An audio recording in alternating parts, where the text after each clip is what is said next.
यही लोग हैं जो उत्पीड़क है वही कानून लागू करेंगे, तो आपको न्याय कैसे मिलेगा? अपने बच्चों को बहादुर बनाइए। अगर बहादुर नहीं बनाएंगे, कायर बनाएंगे उसको, तो कितना भी कानून आ जाए वो लागू नहीं होगा। तो कम से कम जहां जहां डिस्क्रिमिनेशन हो रहा है, भेदभाव हो रहा है, कम से कम एक स्लोगन चलाइए, हाउ डेयर यू। क्या होना चाहिए? जहां भी डिस्क्रिमिनेशन हो रहा है, एजुकेशन में या जॉब में, सब जगह ये होना चाहिए। कोई भी डिस्क्रिमिनेशन करने की सोच ही ना पाए। इस तरह का माहौल, इस तरह का कानून देश के अंदर होना ही चाहिए। काफी सार्थक, मीनिंगफुल चर्चा रही। और ये एक्ट कुछ नहीं है, ये आरएसएस बीजेपी की लीला है। अभी विल्सन साहब ने यही कहा कि आपको दिखाना है कि आपके लिए हम एक्ट लेकर आए हैं, सबके लिए, रिलीजियस माइनॉरिटी, बैकवर्ड्स एंड सब। और कोर्ट से, जिस कोर्ट के निर्देश पे, डायरेक्शन पे आया था एक्ट, वही कोर्ट उसको स्टे कर दे रही है। और सरकारी लॉयर वहां कुछ बोल नहीं रहा है कोर्ट में। तो ये पॉलिटिक्स समझिए। सब इसका इलाज यही कि पहले आरएसएस बीजेपी को हराइए, यही इसका इलाज है। दोस्तों, एक बात सिर्फ आखिरी में कह रहा हूं, डॉक्टर अंबेडकर का कोट है, nothing is more disgraceful for a brave man than to live life devoid of self respect. अपने बच्चों को बहादुर बनाइए। अगर बहादुर नहीं बनाएंगे, कायर बनाएंगे उसको, तो कितना भी कानून आ जाए वो लागू नहीं होगा। तो कम से कम जहां जहां डिस्क्रिमिनेशन हो रहा है, भेदभाव हो रहा है, कम से कम एक स्लोगन चलाइए, हाउ डेयर यू। कायर लोग कभी शासक नहीं बनते हैं। तो जहां मैं तो अभी कहानी अपनी सुनाता था, अलग ही लड़ते रहता हूं।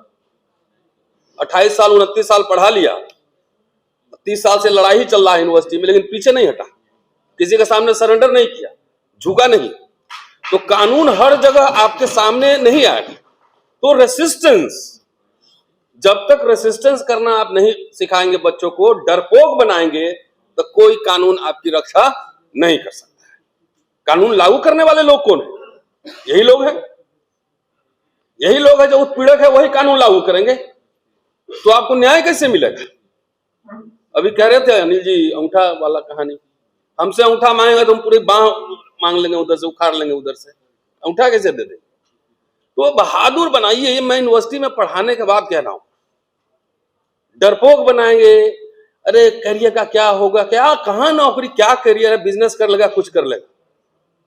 इसलिए जो लड़ाका नहीं रहेगा उसका सेल्फ रेस्पेक्ट और डिग्निटी बचेगी कैसे? Thank you. पॉलिटिशियन से भी गंदे बने हुए हैं, पॉलिटिशियन से भी ज्यादा भ्रष्टाचार छुपा हुआ है मास्टर पोस्टर में।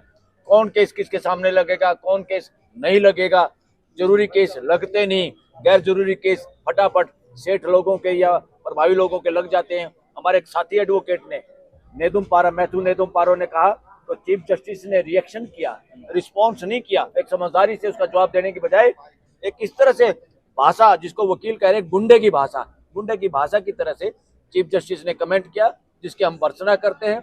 ऐसे नहीं करना चाहिए। और कभी भी संवाद से, बात से, और जजों के चेहरे पर तो कभी भी ना सिकन होनी चाहिए, ना रिएक्शन होना चाहिए, हमेशा रिस्पॉन्स होना चाहिए। Thank you. अभी भी जो है वो जो आईआईटी और एम्स वगैरह है, ये रेगुलेशन वहां तक भी जाता है। रेगुलेशन हर जगह होना चाहिए, आईआईटी हो, आईआईएम, कोई भी एजुकेशनल इंस्टीट्यूट हो, हर जगह होना चाहिए, A to Z जगह होना चाहिए। जहां भी डिस्क्रिमिनेशन हो रहा है, एजुकेशन में या जॉब में, सब जगह ये होना चाहिए।